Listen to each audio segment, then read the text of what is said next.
Today's lesson comes from Luke chapter 18 verses 1 to 8, the parable of the persistent widow. Then Jesus told his disciples a parable to show them that they should always pray and not give up. He said, "In a certain town there was a judge who neither feared God nor cared what people thought. And there was a widow in that town who kept coming to him with the plea, 'Grant me justice against my adversary.' For some time he refused. But finally he said to himself, 'Even though I don't fear God or care what people think, yet because this widow keeps bothering me, I will see that she gets justice, so that she won't eventually come and attack me.' And the Lord said, 'Listen to what the unjust judge says. And will not God bring about justice for his chosen ones, who cry out to him day and night? Will he keep putting them off? I tell you, he will see that they get justice, and quickly. However, when the Son of Man comes, will he find faith on the earth?" In this parable of the persistent widow, a poor, powerless widow nags a corrupt, powerful person judge to do justice for her. John the Baptist's teaching taught us that individuals holding a position of power and leadership must work justly, especially on behalf of the poor and weak. This is similar to the code of the Templars. Fight for those who cannot defend themselves, speak the truth even if it means your death, and do no wrong. The purpose of the parable is to encourage Christians to persevere in their faith against all odds. Jesus said that we are to pray always and to not lose heart. He identifies the woman as us, and who we are pleading with as God.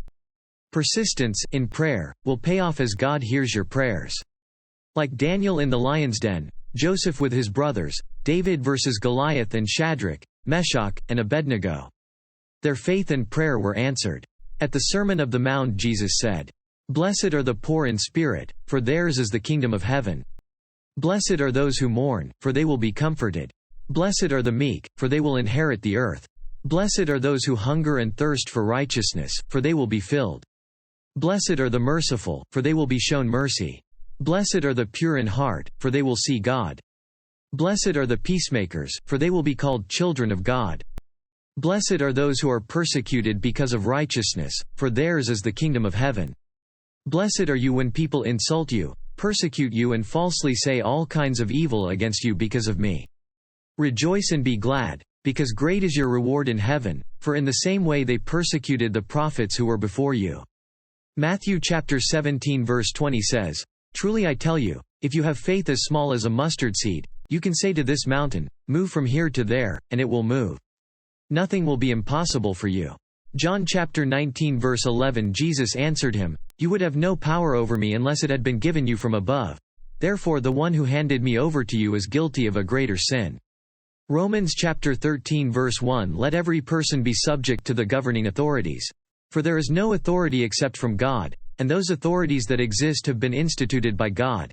1 Peter chapter 2 verse 13, "For the Lord Sake accept the authority of every human institution, whether of the emperor as supreme." Luke chapter 18 verse 7, "Will not God grant justice for his chosen ones who cry to him day and night?" God expects us to keep on asking, seeking, knocking, and praying until the answers come. Matthew chapter 7 verses 7 to 8 says, "Ask, and it will be given to you. Seek, and you will find. Knock, and it will be opened to you. For everyone who asks receives, and the one who seeks finds, and to the one who knocks it will be opened." This parable adds the message of continued faithfulness in prayer. Jesus said, "But when the Son of Man returns, how many will he find on the earth who have faith?" I ask, do you have faith? Paul stresses this in 1 Thessalonians chapter 5 verse 17. Continual devotion to prayer should be a way of life. The Lord wants to know if he will find any faithful prayer warriors left on the earth when he returns. Will we be among God's people still praying at Christ's second coming? Matthew chapter 6 verse 10, "Your kingdom come, your will be done, on earth as it is in heaven."